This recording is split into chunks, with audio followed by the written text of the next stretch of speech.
it'll make a lot of noise. If you don't win it, at least you'll make a lot of shubha with doing it. So that's the point of me kind of repeating all the time the idea of yes. I was going to say, wasn't Umar radiallahu anhu, wasn't that his biggest fear? Yeah. Somebody told him. Yeah. Remembers. Yeah. It's a story like that. Yeah. Okay. I'll come to that inshallah. No, you're right. It's not just Umar. It was. We actually have like multiple different Sahaba who talked about this, whether publicly or personally, like Hudayfa radiallahu anhu. One of the things Hudayfa was told by the Prophet sallallahu alaihi wasallam that he shared with Umar radiallahu anhu was that specifically. And that's why Umar ibn Khattab would always care for it. And Abu Bakr talked about this, and Ali radiallahu anhu talked about this. Ibn Abbas talked about this. So this is not something new. Like if this was going to be a theme of a halaqah, I could chart for you all the different Sahaba who actually talked about this, about the fact that you cannot misuse the Quran. So if you don't know what you're talking about, then just hold your tongue and before you misuse an ayah, or you use it for personal gain, or use it to fit your own agenda, whatever plan that you're trying to come up with. And it's happening today all the time. You will find that you were given a culture and agenda to begin with, just as growing up, meaning whatever your parents or the shuyukh that taught you, they gave you something. The first step you're going to have to take as a Muslim who's seeking knowledge is that you have to identify what parts of the knowledge that you were given were not pure and were loaded with an agenda. Put them aside and then read the Quran. Let the Quran tell you how you're supposed to think about it. That's the first step, and to be honest, the most difficult of all.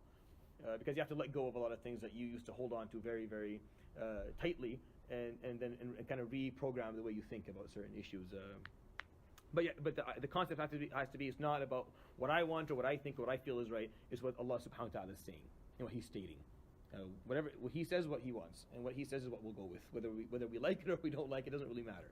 It shouldn't be an issue at all. Isn't that what submission means? And that what Islam or Islam actually is? And that's why I think these cluster of surahs from Ahzab to Zumar are very important, because what they talk about is submission. The concept of it is very, very deep and is very, very important. Every aspect of it needs to be thought through deeply and clearly for a long time by everyone, so that we actually benefit from it. So the first two surahs were interesting. Surah Al-Ahzab, obviously, to me, the most interesting of all. Even as we go along, it'll always be the most important because it's the one it's the longest. It's the first one, and it talked about the most difficult aspect of submission. When you don't want to, when you can't, when you feel like it's not working for you, whether you're scared physically, or you're scared financially, or socially, or personally, or psychologically. And the surah just went through all these awkward examples that made us feel uncomfortable just listening to them. But we still have to submit, and the Prophet ﷺ had to submit, and it was very personal to him, ﷺ, especially in Allah subhanahu wa ta'ala exposed it through Surah Al-Ahzab by talking about the Prophet ﷺ's personal life. And there's a lot for us to learn. Surah Al-Sabat talked about the same concept, but from a communal perspective, from a social one. It looked at it from countries or populations and the way they function. That even populations submit to Allah subhanahu wa ta'ala in different ways as well, but they have a different core. Surah Fatir kind of takes things back a step and says, okay, but before we go on, who are you submitting to? Right? Why are you submitting to Him subhanahu wa ta'ala? And how do you do that personally? And what are the obstacles to do that? So it's a little breakdown of the whole concept. And it's not at the beginning. You may think, well, why wasn't Fatir put at the beginning? That's not how the Quran works. The Quran never does things like that. The Quran always does it differently. If it were going to be like that, then the first surah in the Quran would be Surah Al-An'am. Definitely Surah Al-An'am, hands down. Why? Because all it talks about is Allah subhanahu wa ta'ala. It talks about Iman, believing in Him, and being able to, faith in Him and accepting, following that faith. Faith is very easy surah to understand. But it's not number one. Baqarah, that talks about do this and don't do that, the whole came first. An'am came a couple of surahs later. And the Quran does that a lot, and you'll see that a lot in the Quran. That's one of the last surahs of the Quran is Qul Allahu Ahad. One of the last ones. You would think it would be, right after Fatiha or before Fatiha, because it's like the basis of this faith. Like, this is what we believe in. We're at the end. Because, well, there's different reasons. I wrote a paper once just about why the Quran is like that. It was a very long, a small article, but the concept, I believe there's a bunch of reasons for it. I'll tell you, maybe I'll share with you too. I shared one with you guys last time. We have the human mind benefits from things not being spoon-fed to it all the time. The human mind benefits from having a challenge of putting the pieces of the puzzle together. We function better like that. There has to be something interesting or intriguing in it for us, where we have to figure some things out. If it's dead boring, where it's just 1, 2, 3, 4, 1, 2, 3, we stop listening. At a certain point, you start phasing things out because it's too boring for you. Even though it's easy, but it's just not interesting anymore. The Quran doesn't do it like that. So it keeps that interesting, intriguing part of it there, so that you can continuously read and continuously learn and take more out of it. That's one thing. The other thing is that traditionally, we've always separated parts of the faith. I don't know if you noticed this or not, but we do this a lot, where we separate belief and actions, and we talk about them differently. We talk about them as separate entities and separate concepts, meaning you believe in him, and then and we keep on separating that. Belief is one thing, but they're not. In Islam, they're not. Actually, Quranically, they're not. You cannot separate them. Separating them is not even an idea. Separating them immediately gives you the word munafiq. Like whenever you separate, that's the word that stands up and faces you immediately. It doesn't exist. In the Quran, it's seen that both come together. They feed off each other. What you believe in and how you behave, all that comes as one package and all works together. So there is no problem in the Quran for the belief concept to come one ayah later after he told you already what to do, because it shouldn't be a different. They're all a one big net. It's like a network of once you stimulate one place, the whole other place again. If it's cutting off, then the whole thing isn't worth talking about right now, because it doesn't exist. I understand what I'm trying to say? So that's why the Quran doesn't have a problem putting sometimes, if you remember once we talked about, this is a very long time ago, but قالوا لم نكن من المصلين, right? ولم نكن نطعم المسكين وكنا نخوض مع الخائضين وكنا نكذب بيوم الدين. When the أهل الجنة talk about what punishment, they start by saying we used to not pray, we used to not give sadaqah, and then وكنا نخوض مع الخائضين, we just go with the flow, and then we didn't believe in the day of judgment. You would think that the first one they would say was belief in the day of judgment, right? Because that's how it would work for my mind. And I would start with that one, then I would talk about prayer, then I would talk about this, and then I would talk about khawf. That's how I put it together. No, the Quran does it the opposite, because it doesn't matter. They're all one thing. It doesn't really matter.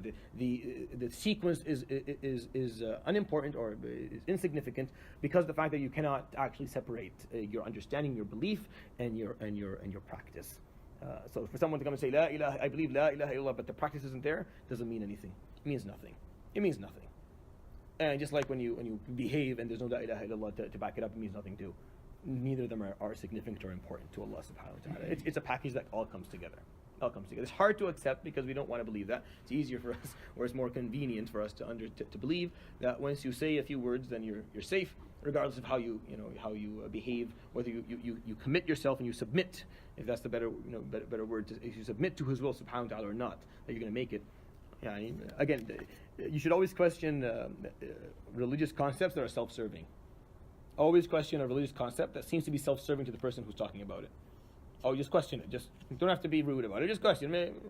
If it's self-serving to whoever's talking about it, then maybe let's take a step back and make sure this is actually right, because rarely does that ever actually occur. The way the Quran works is just different. Okay, so that's just kind of a little introduction before we start reading. We start with ayah number 3. We only got 2 ayahs last time. We tried to get a bit more done, inshallah. So Surah Fatir, ayah number 3. Surah Fatir is the, I don't know what number it is anymore. I should know these things. Subhanallah. It's the 35th surah. It's the 35th surah in the Quran. I used to know them, but we start from ayah number 3. أعوذ بالله من الشيطان الرجيم. بسم الله الرحمن الرحيم. يا أيها الناس اذكروا نعمة الله عليكم.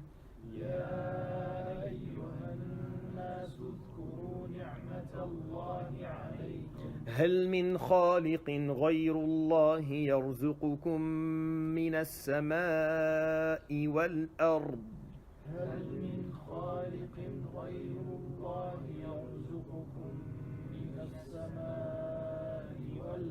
لا إله إلا هو فأنى تؤفكون.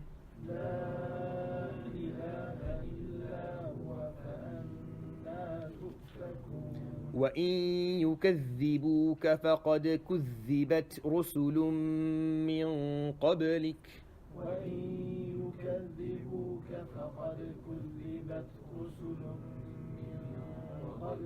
وإلى الله ترجع الأمور. So we're going to have 2 Ya Ayyuhan Nas in a row in Surah Fatir right at the beginning, which is very rare, to be honest, in the Quran in general, and even rarer to find that in a Makki surah. In a surah that is Makki, it's very rare to find any form of calling, Ya Ayyuha. It's very rare to find it. If you do find it, it will always be Ya Ayyuhan Nas. Always be just very general to all people, regardless of their race or their religion or their background. Ya ayyuhan nas, to everyone.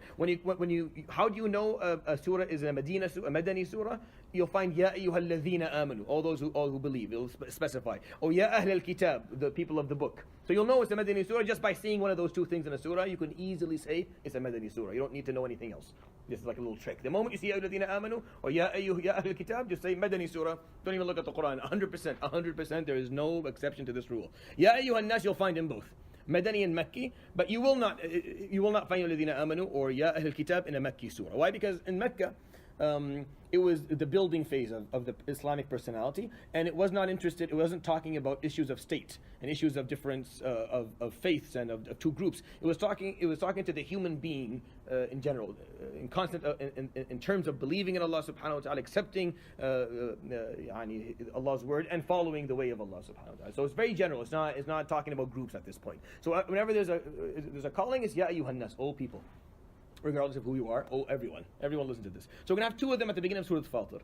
If you understood what I talked about in terms of the theme of the surah, where it's coming to talk about who you're submitting to, which is Allah subhanahu wa ta'ala, why you're submitting to Him, and how you're going to do it, and what obstacles will come your way, and what will help you do it. So it's a nice little breakdown. The surah has a beautiful little breakdown. We'll see it as we go along. So there's two things calling out right away. After two ayat at the beginning that were basically Allah subhanahu wa ta'ala, for the lack of a better word, selling his idea to you, trying to convince you why you should submit to Him, why you should be Him. Right? That's how he began the surah. Alhamdulillah, Fatir as-samawati wal ard, the one who initiated it all, the initiator of the cosmos and the world. Ja'il al-malaikati rusulan, the one who made the angels in the form that they are in as messengers with multiple wings. Yazid 2, 3, or 4. Yazidu fil khalqi ma yasha. He will increase as much as He wants, subhanahu wa ta'ala. So not only did He initiate, He is the creator. He can create things that are of beauty and of great strength and size. So it's not just He can initiate something because maybe that's all He could do, because He initiated it, now He has no control over it. No, He initiated it and He can control it and He can do whatever He wants. He can expand as much as He wants, He can make it as small as He wants. Inna Allah ala kulli shay'in qadir, is capable of everything. Why would you submit to anyone else? Listen to the resume of the one who's asking you to submit. This is his resume. Do not accept anything less than this. If he's less than this, then do not submit. And this was the argument the Prophet ﷺ brought the Sahaba, by the way. Basically what he said was, if the Lord that I talk to you about does not have these attributes, then He's not worth submitting to. And it's okay to say that. There's nothing rude about that. It's okay for you to say that. If He wasn't ala kulli shay'in qadir, I wouldn't submit to Him. Good. That shows you're thinking right. You have the right way of thinking. And the reason that you submit is only because ala kulli shay'in qadir. He can do it also. Of course, He is capable of all, so of course I will submit. Because the moment you say, well, yeah, no, I would have submitted to someone who could do 50% of it, that's a problem. That means you're selling yourself you're giving yourself away too cheap. That means you're not going to hold on to it properly. Someone will come who can do maybe 50% of it. One of the concepts that we have, even though this is controversial in the deen, but it's there. When you talk about Masih ad-Dajjal, for example, at the end of times, again, there's a controversial topic altogether. But one of the things that we know about, what we understand, is that he will do a lot of things that we usually think that no one else can do. But you're supposed to still not believe in him. Why? Because the one you believe in is Allah subhanahu wa ta'ala, and He is not Masih. You'll see right away He's not God. Why? Because physically He's not perfect. There's a physical problem. There's physical disability. Something will stare you in the face right away. He can't be God. Saying that your understanding of faith is very simple. Just even a simple understanding of faith. Well, physically He's not even. He's not full. He's one eye is blind. That means how could He be God? Impossible. Yeah. So is that specifically addressing Christians then? Because they take the Isa as God? Yeah, another example. Yeah, no, not Masih. Masih ad-Dajjal is different than Masih alayhi salam Isa. Yeah, I'm just saying. Yeah, but it's the same thing. Yeah, well, that's what the Quran says about Isa alayhi salam. It says, "Kana ya'kulani at-ta'am." They used to eat. That should be the end of the argument. Isa used to eat. Yeah, well, he's not God then. Why? Because he eats. Because if he didn't eat, he would starve. End of argument. We're done. Yes, go ahead. I know their arguments Yeah. counter that. It's like that He can do whatever He wants. Like Yeah. You can't limit Him. If He wants to eat. Yeah, it wasn't. Well, that's what the ayah is saying. Isa alayhi salam didn't eat because he wanted to. Isa ate because he had to, and that was the known part of Isa alayhi salam. So they say that, and I accept that if that were to be the truth, but that wasn't the truth. Isa alayhi salam was a human and he needed to eat, and had he not eaten, he would have died. And he did die, as far as they're concerned, which is even worse, that he died. And how does he die? Anyways, it's a useless argument that doesn't really take us anywhere. There's no point of making it because it's much more complex. But the Quran brings it down to very simple stuff. It's the simple things, because the basis of your faith should be very simple. It shouldn't be very complicated, the basis of it. Maybe when you go into more detail, it can become a bit more complex, but the basis of it should be very simple. Everything works in the same system. It all started in the same way, and there's one force behind it. That one force is the force that controls everything. That's it. We're good. We can move on. That force is the one you should submit to. That's the force that you should be interested in its opinion. That's the force you should be trying to see what it wants from you and what it has in store for you. Everything else is really irrelevant. It's just a bunch of people who are just as lost as you are. Anyone who puts on a hat acting like they know more, they figured things out more than you, they're lying. They're just as lost as you are. The only one who is not is the one who the more you understand Allah subhanahu wa ta'ala, the more comfortable you are with His commands and with what He told you and how you're serving Him, the less lost you are. Everything else is just don't be fooled. Don't be fooled by the appearance, by the suit and the smile and the money. Doesn't really mean anything. People are just as lost if they don't know these simple things. Where this all came from, what I'm doing here, where am I going later? Anyways, and after that was a continuation of this selling point. مَا يَفْتَحِ اللَّهُ لِلنَّاسِ مِنْ رَحْمَةٍ فَلَا مُمْسِكَ لَهَا. Whatever He offers in mercy, no one can withhold it. And whatever mercy He holds back, no one can give it. He controls even the simple concept of mercy, of just finding a moment of peace in your heart, or something of ease. Just an rahmah, mercy, just any ease. Any ease is mercy. Any form of ease. Even if you're just sitting around and you feel upset, and then a moment a nice feeling just comes by, that's rahmah. Something like that, Allah subhanahu wa ta'ala, He controls whether it comes to you or whether it doesn't. وَهُوَ الْعَزِيزُ الْحَكِيمُ. And He is the unfathomable subhanahu wa ta'ala, He is the all-wise. So why would you submit to anyone else? So now that He's done that, and if you've accepted that, then good for you. So now He has two commands for you to talk about submission. It's very interesting now, because we're going to draw some parallels. If you remember from Sabah, what was the form of submission? What was the communal form of submission?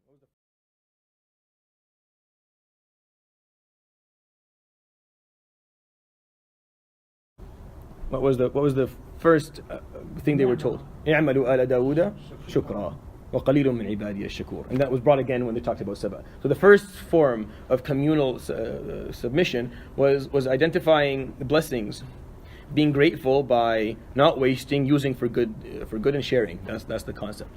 So here, on a personal level, it's not that far away. It didn't fall too far away from the tree. Ya ayyuhan nas udhkuru ni'matallahi alaykum. Recall the blessing of Allah subhanahu wa ta'ala upon you, O people. What blessing? هل من خالق غير الله يرزقكم من السماء والأرض. So two blessings. Is there another creator? So creation. Besides Allah subhanahu wa ta'ala, يرزقكم, who will provide for you in the cosmos or on the earth. So two blessings that were put in one little in the form of one sentence.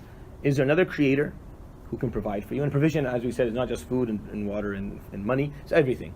Your height and your intelligence and your life and time and space and all that is provision. Everything you get in your life, everything about you you've been provided. You didn't really actually go in it. You've been provided with it all. So is there another creator who created you and then subsequently provided you with all this?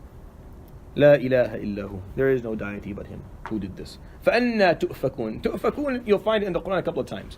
The word ifk is the worst form of lying. It's the worst form of lying.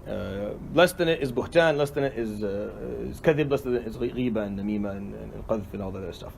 But the worst form of lying is the word ifk. That's why when Allah subhanahu wa ta'ala spoke of the incident where Aisha radiallahu anha was accused of zina, when the Quran addressed it in Surah An-Nur, it said, إِنَّ الَّذِينَ جَاءُوا بِالْإِفْكِ عُصْبَةٌ مِّنْكُمْ. Indeed, those of you who came forward with this ifk, with this horrible or horrendous lie. So it's the worst form of lying. It's a lie that can destroy a community. It's a lie that can destroy relationships. And of course, that's something that's lies have different effects, right? Not every lie is as bad as another one. Al-ifk is the type of lie that will have consequences that are way more exaggerated by the nature of it. So فَأَنَّا تُؤْفَكُونَ. Then why are you accepting being lied to? That's what the ayah actually means. Tu'fakun is being lied to, those lies. فَأَنَّا تُؤْفَكُونَ. So how is it that you're accepting being lied to? And how are these lies that you're receiving? How are you allowing them to actually affect your decisions? and to walk down a path different than the path that he just talked about. Subhanahu فَأَنَّا تُؤْفَكُونَ. If you've already acknowledged that you've been blessed by being alive, and there is no creator besides him that can provide for you, he's the only deity, then why are you walking down a different road? They say that you don't be you don't have to be happy to be grateful. Ever heard that before? Ever heard that quote? No? Okay. So you don't have to be happy to be grateful. Be grateful so you can be happy. Are you understand what I'm trying to say? You don't have to be happy in order for you to be grateful. It's the other way around. Happy people are the ones who are grateful. A happy person is someone who has found in his heart gratitude for all the good things that he's had, and even the bad things that later on, after looking back, weren't that bad. After time passes by and the consequences have all been laid out, he feels like, it wasn't the worst thing. I actually benefited from that. That helped me out. So he who can find gratitude is the one who will actually be happy in life. The Quran maybe takes it a step further. Gratitude is what will allow you to submit to Allah subhanahu wa ta'ala. Period. It's all the first. That's why you understand why Alhamdulillah is twice in these cluster of surahs. All praise be to Allah subhanahu wa ta'ala. And I told every time I remind you, there's only a few surahs in the Quran that have Alhamdulillah at the beginning of it. Two of them is within these clusters, Saba and Fatir. Why? Because you can't really submit to Allah, submit to His will if you're not grateful. If that's not a part of your equation. If deep inside somewhere in there you are actually in objection, like deep inside you're not happy with some card you were dealt, or some card that was dealt to someone else, something else happening. If deep inside you are not happy and you have an objection and you think that he could have probably done things a bit better, right? Then there's a problem. There's an issue here. Not only will you not be happy in life general, which is not the point of the surah right now, but you cannot submit to Allah subhanahu wa ta'ala. So what the ayah is saying is, "Uzkuru ni'matallahi alaykum." You need to be grateful. You need to recall all my blessings. Do that by reminding yourself who created you and where do you get provision from. There is no one but Him. So don't accept the lies that are told to you. Don't be distracted by other lies. There's two things you need to remember. You were created by Him. You were nothing. Now you're something. And then you were given a lot. Those two things should end the discussion for yourself. How this ayah can be compensable for people who deny the Creator? Yeah, well, that's not. See, this is the beauty. So this is a good point of understanding the Quran. Is this surah one of those surahs that's here to argue with non-believers? Understand what I'm trying to say? Yeah. Is it or is it not? It isn't. If you understand how these surahs are working, this is not one of those surahs. Yes, Ya Ayyuhan Nas. It's a concept, but this is. So, for example, if you go back to the 5, when we talked about Qul, for example, 5 in a row, some of them were arguing points, right? It's what to go back and forth with them. If you go back to the middle of Surah Saba, those are arguing points that we're supposed to have, debates. That's how you're supposed to debate a point with them. Here, it's not about that. Here's teaching us how we're supposed to submit. This is what people are supposed to accept. But is this a debate point? Is this something we're supposed to take and use as an argument? No, this is not what it is. You'll find other ayat that will be very clear about that. So if you go to Surah Al-Mu'minun, for example, right? If you go to Surah Al-Mu'minun, you'll find Surah Al-Mu'minun arguments. It's just like a page and a half of just an argument of what you're supposed to say back and forth. If you're interested, you can go and look into that. But this is not one of those surahs. Yes, it's calling upon all people, but it's not to be. The purpose of it is not to be used as a debating point or a point something to use in a debate. It's more of just stating facts that all people should be able to see and should be able to accept. You and I are one of them. But it's not a point of debate. All in all. That's why, what's the ayah immediately after it? Just to kind of help you understand the example. وَإِن يُكَذِّبُوكَ. And if they refuse to listen to this, so Allah subhanahu wa ta'ala, He's one step ahead of both of us. Just to understand, there's not a point for debate. And when they disagree with you, or when they disbelieve in you, when you tell them this and they say, no, that's all a lie, it's not true. Takzeeb is when you deny. You say, I don't believe in it, even though it seems to be the best way to go. Even though it seems to be, this is the most likely answer, but I don't want it. I don't want it because it's not. I'm still not 100% in agreement with it. So I refuse it just based on the fact that I'm not fully convinced, even though it's the most likely. When they just refuse to believe in you, فَقَدْ كُذِّبَتْ رُسُلٌ مِّن قَبْلِكَ. Remind yourself that all prophets before you were also disbelieved in. You're not the first prophet to bring forward an argument or bring forward a concept or say something and be told you're a liar. We're not going to accept it. All prophets before you got the same thing. وَإِلَى اللَّهِ تُرْجَعُ الْأُمُورِ. And all matters will return to Allah subhanahu wa ta'ala. So don't worry about it. do your thing and just let people do what they will, and it'll all come back to him, subhanahu wa ta'ala. He'll deal with it. So, does that make sense to you? It's always a step ahead. SubhanAllah, the Quran is very... this is the benefit of understanding it and understanding the purpose of the surah. Because when you do, you'll find that the Quran is right there. It's, it doesn't miss a beat. It's making things clear to you. Because this is not a debating point. That's not the purpose of the... If you try to use this ayah as this is how we're supposed to argue this with the kuffar, then good luck. You're going to completely mess it up, because this is not the point of it. The point of it was something very different. If you accepted the selling points in the first two verses, and now you want to submit, okay, he's going to call upon you and say, اذكروا نعمة الله عليكم. The first one, remind yourself, recall the blessings and be grateful. Do that by reminding yourself of the basics. Created you, he provided for you, there's no one but him, do not be distracted. And if others don't accept this, it's no big deal. All prophets before the Prophet ﷺ were disbelieved, and it'll all come back to him, subhanahu wa ta'ala. I mean, don't get too fussed about that. A lot of people, I see this a lot. A lot of people get preoccupied by why others aren't believing and what's going to happen to them. And I get texted this all the time. I stopped answering after. So, same question is repeatedly the same question. What's going to happen to these people in Yawm al-Qiyamah? And what about the tribe in the Amazons? What about the people in? I don't know. I'm not. He didn't. I don't speak in his name. Subhanallah. I have no idea what he's going to do with them. He'll do what he wants. Why are you preoccupied? Where other people are going? Are you that comfortable with your own destiny? Are you sure that you're making it? If you're sure that you're making it, khalas, then please, by all means, go and spend your time studying where other people are going. But I don't know where I'm going yet, so I have no reason to actually spend any time thinking about others, unless I have something to offer them. If I have some khair to offer them, if I can do some da'wah and help them out, then good for me. I can't do that, then I need to be preoccupied with myself and where I'm going. And kind of let people do what they're going to do. And why? Because I know that he is the definition of justice, subhanahu wa ta'ala. No one's going to be mistreated in his court. No one will be oppressed in his court, subhanahu. No one will stand there mistreated in his life and then Allah subhanahu wa ta'ala will put him in Jahannam anyway. No, it's not going to happen. You're not more fairer than Allah subhanahu wa ta'ala. You're not more just than Allah subhanahu wa ta'ala. It's actually very offensive to again, it's a small objection that is coming in the form of asking a question, right? But it's actually deep inside it's an objection. I don't like how Islam is spread.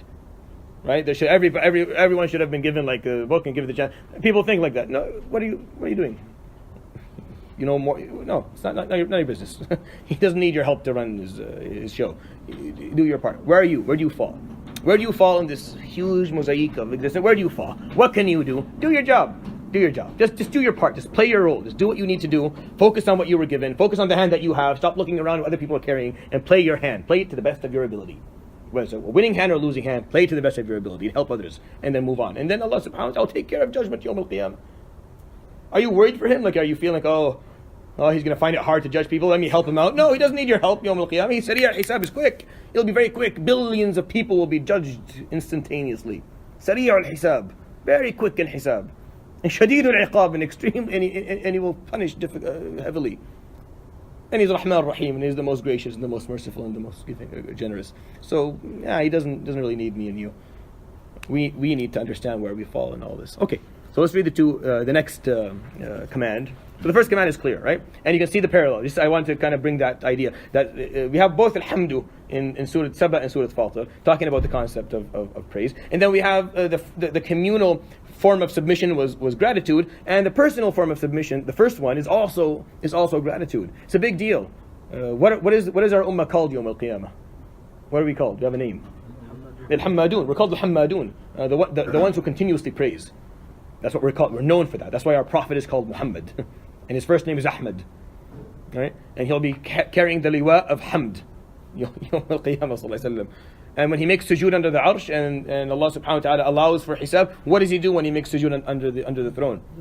يفتح الله عليه من المحامد. Allah subhanahu wa ta'ala will offer him an ability to praise Allah in a way that no one has ever praised him before, and that will cause Allah, that will allow, and that will trigger the moment where Allah subhanahu wa ta'ala will allow everyone to be judged. So the concept of hamd could not be more connected to us as Muslims and important in the Quran. That's why the first form of submission that we have is you have to be grateful. You have to be very grateful, even if you don't like things. You don't have to like it to be grateful for it. You have it because the alternative for you was nothingness, was not being here, was you not being an entity. I say this a lot. because what I try to do is try and trigger an understanding for you. If you can understand this, your whole your comprehension of faith will change. If you understand nothingness and consciousness.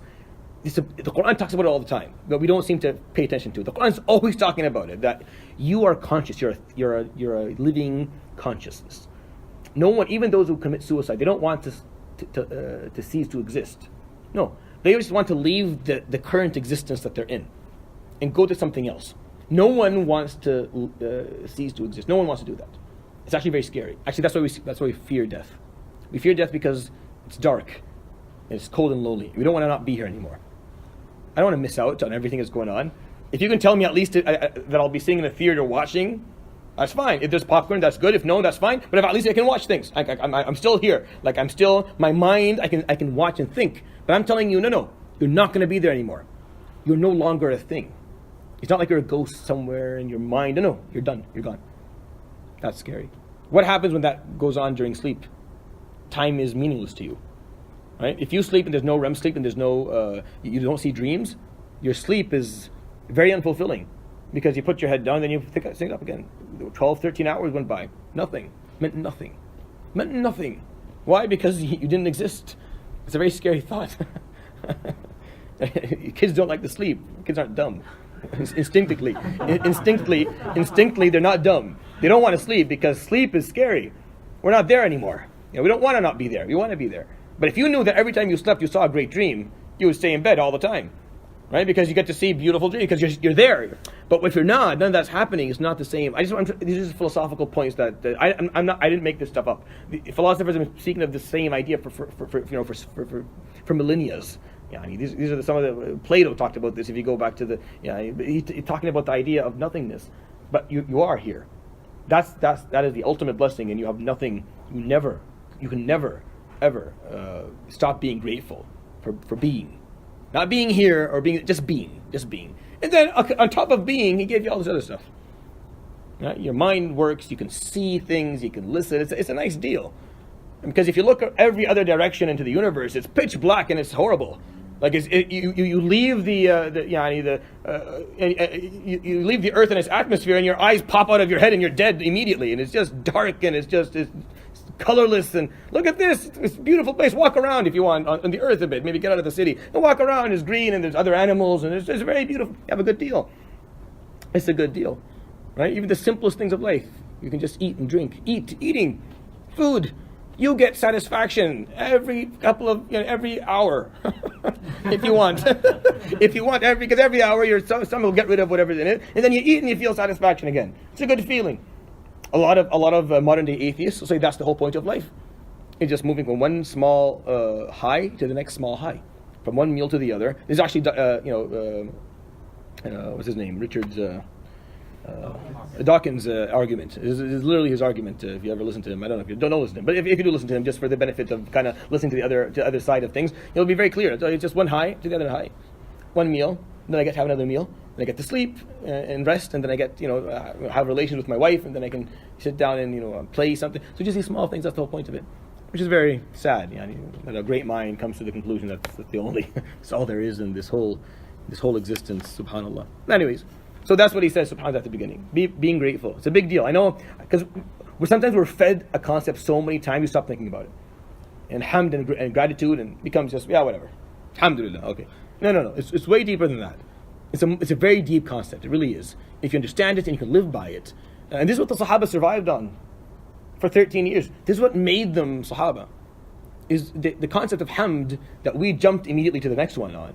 No, they took it and they thought about it for a long time, and they embraced it, and they lived it, and it made them Sahaba.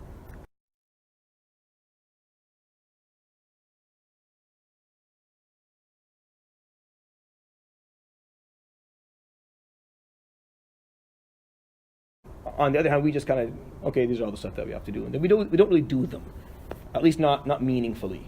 It just becomes like Abdullah bin Umar would say that we would ask each other, the habit that we have, that every time I see you, I ask you how you doing, And I just saw you a second ago, and then you'll see me again, and we'll be walking together, and then your tongue will just for some reason roll off it. How are you doing? You just asked a second ago, where do we get this from? This is an Islamic culture. Where did it come from? The Sahaba used to do it all the time. Why? حتى نستخرج الحمد من قلوب بعضنا. So that we would force each other to say Alhamdulillah. Like, so I'd ask how you're doing every once in a while, so I'd make you say Alhamdulillah to give you ajr. And then you would say the same to me. Yes, go ahead. Is that a new word that the Prophet Exactly, which is not exactly. So very good. So actually the concept of Alhamdulillah, the actual phrasing of the word Hamd is an Arabic word that's known, but the actual phrase was unknown. It was new, just like many of the Quranic phrases were to Arabs. This is new. What is this? People didn't like it. Before in Jahiliyyah, if you asked him how he was, just like today, all right, we're making it. Keep on keeping on in, or whatever. Something, just something simple. Yeah, they didn't really have any of. If you go back to Shah al-Jah, you'll find a lot of it. And then Islam came, and then every time you ask someone, it's Alhamdulillah first, and then we can talk about if I'm happy or sad, or I'm depressed, or I'm making it, or if I'm broke, or if I have money, or if I'm sick. But first of all, it's Alhamdulillah, Alhamdulillah, Alhamdulillah. Everything is well. Alhamdulillah. Why? Because I have gratitude. But we say it, and we sometimes don't think about it. Like we don't really mean it, which is why I maybe takes like. If you feel like he's stuck to this bloody, move on. But the idea is it is what's missing. If you're wondering what's missing in the ummah, if you're wondering what's missing in Muslims' behavior, it's these simple stuff. It's these basics that don't no longer exist properly in our in our mentalities. Like they're there, but they're not there. They're spiritless. They're just an empty vase. Like there's nothing inside. It's just alhamdulillah is a part of our, but not really. If it were, you would think differently, act differently, speak differently, and feel differently about things. And I feel like that's why an ayah like this, it's worthy in Surah Fatir. Right after he tells you about himself in a very, very majestic way, he uses some of his most intimidating names, subhanahu wa ta'ala. He speaks of his creation, and then he calls upon all people and tells you to be grateful. It's worthy of a few minutes of our time, of at least just kind of thinking about it. Okay, let's read the second command, inshallah. Ya ayyuhan nasu inna wa'dallahi haqq.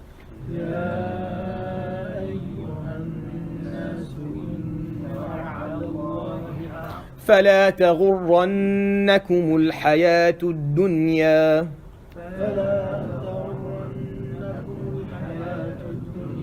ولا يغرنكم بالله الغرور.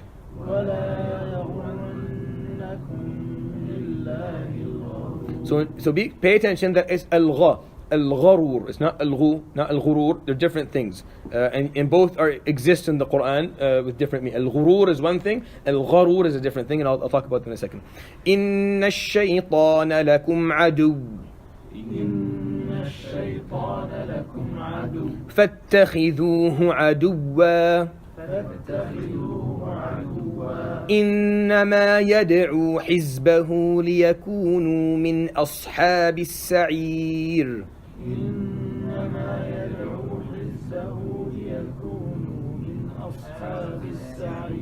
الذين كفروا لهم عذاب شديد.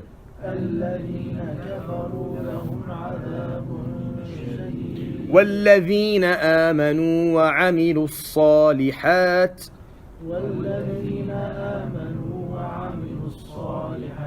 لهم مغفرة وأجر كبير.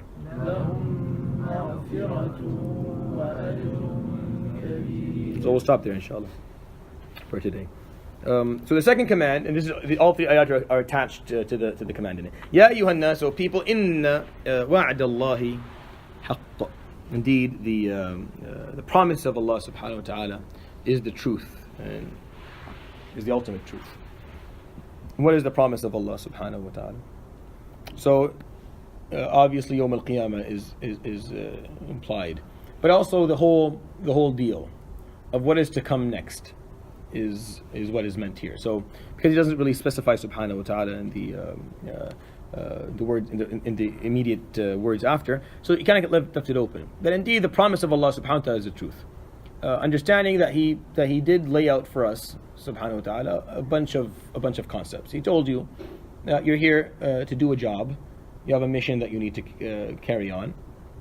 You're going to be held accountable for it on the Day of Judgment, and you're going to be rewarded or punished based on whatever you do, which is the kind of the summary of it all. And following His commands, subhanahu wa ta'ala, is going to be your way to achieve reward and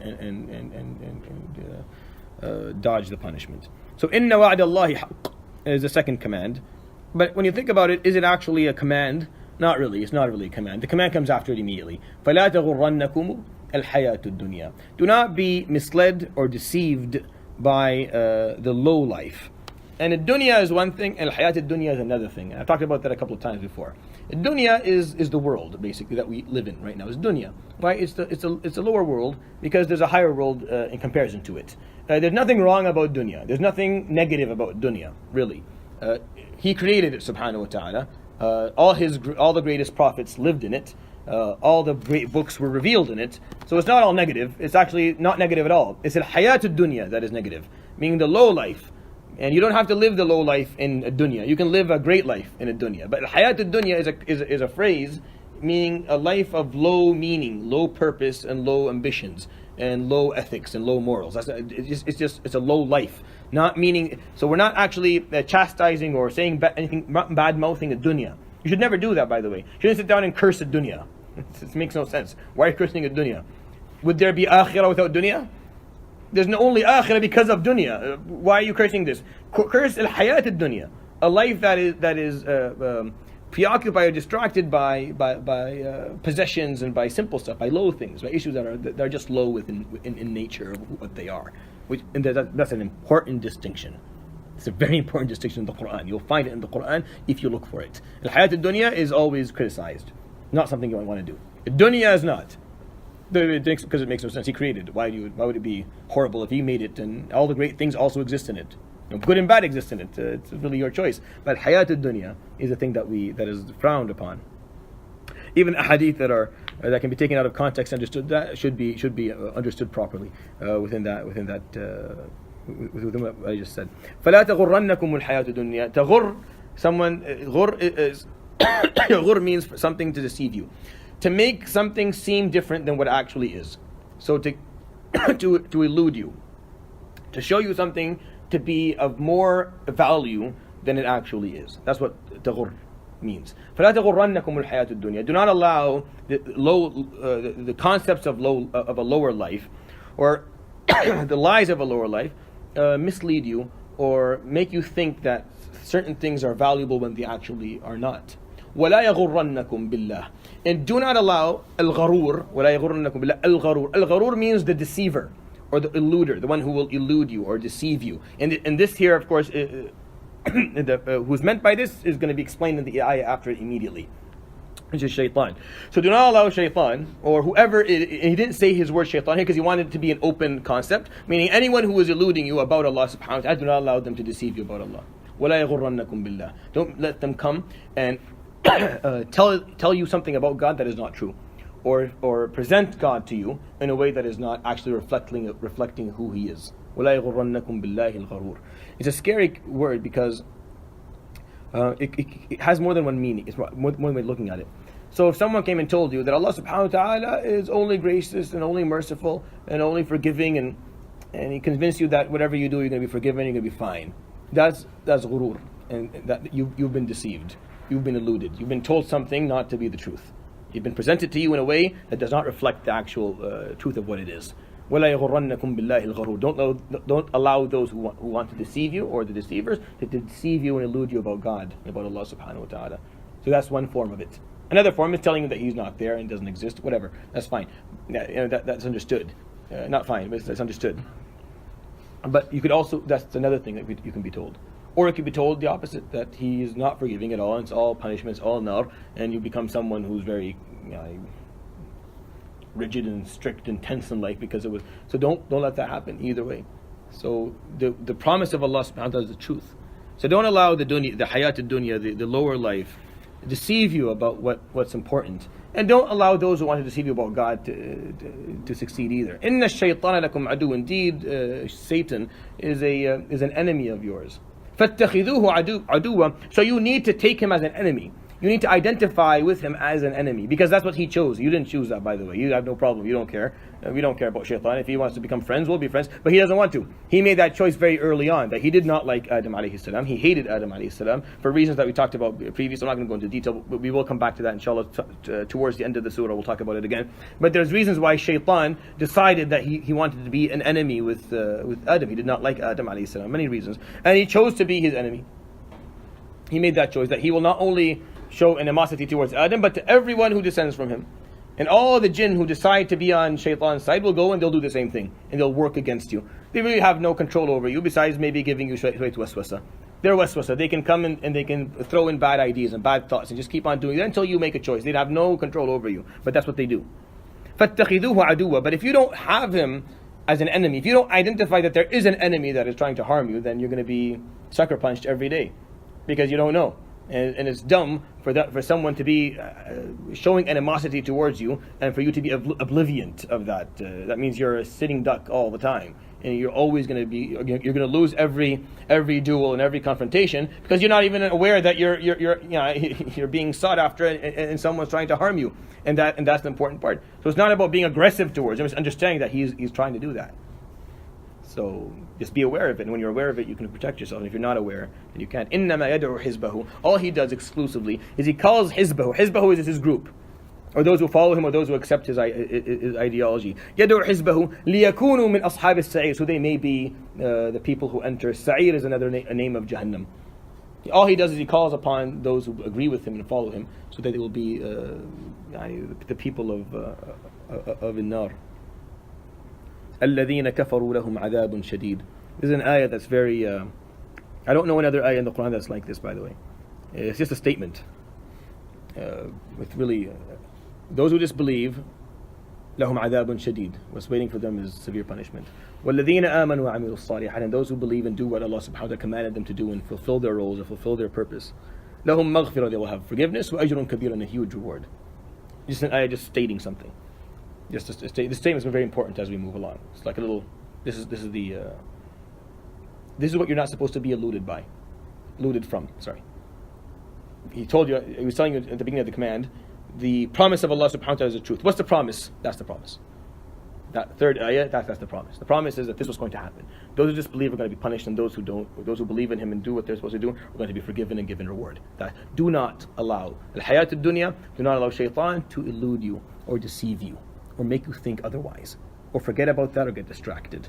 He is your enemy. He's going to try and do that, and all he does is call you to Jahannam by deceiving you and eluding you and making you think otherwise. But this is the concept. So we have two commands at the beginning of Surah Fatir. These two commands, once inshallah, because we're running out of time, next week what I'll do is I'll just put them together, so you understand that they actually form what submission actually is. What Islam actually is, what submission as a concept for an individual is, just understanding these 2 points very simply. It shouldn't be complicated, and it's not. Just understanding that being grateful, understanding who did the creation, who did the provision, and being grateful for that, and that being a constant part of your life, and then knowing what the promise is, and not allowing anything in life to distract you or deceive you about what that promise is, meaning what's going to happen next. And if those two are there, understanding the promise and being grateful, then you have the two elements that you're going to need in order for you to be able to submit to Allah subhanahu wa ta'ala. So we'll stop with that inshallah. Next week I'm off, but the week after we'll come back with Allah ta'ala. The ayat become very much, as we move along, you'll find it's Surah Fatir. I enjoy it because it's a build-up. It's a slow build-up. The climax is yet to come in it. You're going to come to ayat that are extremely intense.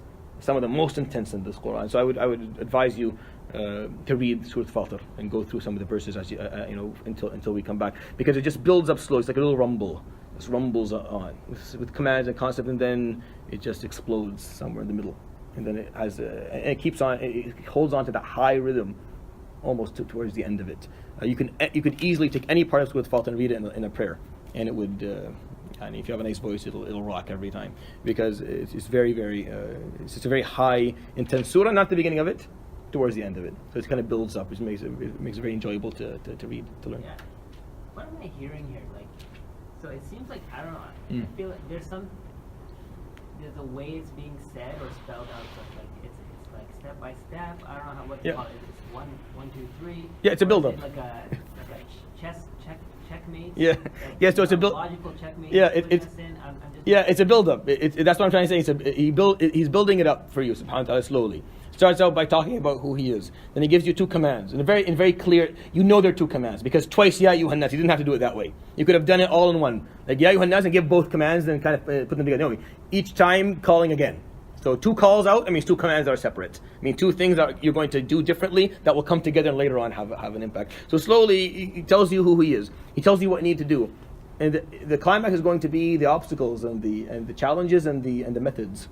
That's where the obstacle is, because it's easy. This first part is simple. You knowing that Allah subhanahu wa ta'ala is the one worth submitting to. You understanding what you need to do basically, like what the basic elements or the pillars of submission are going to be, fine. But then how are you going to get that done?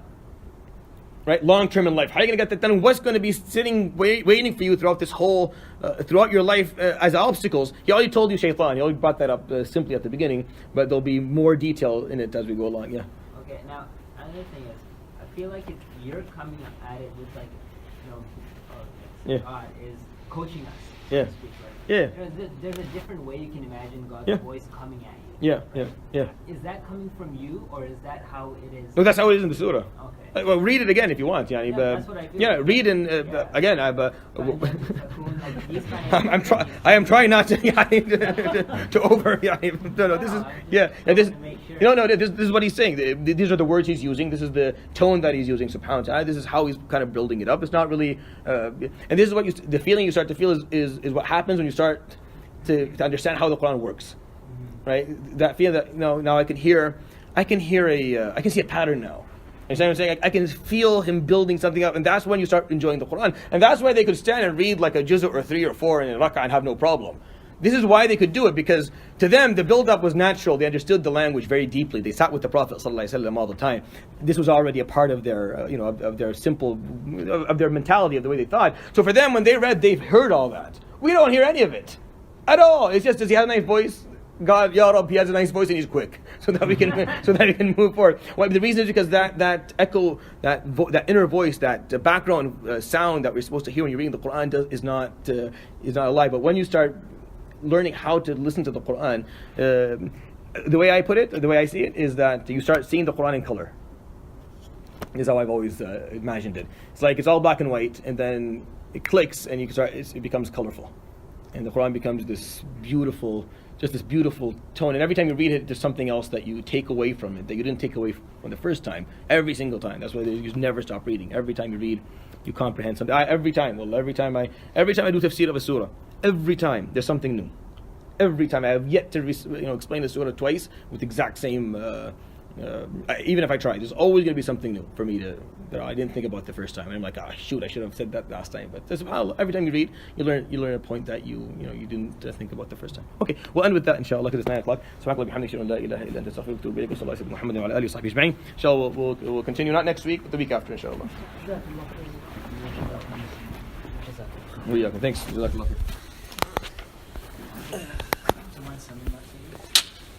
No?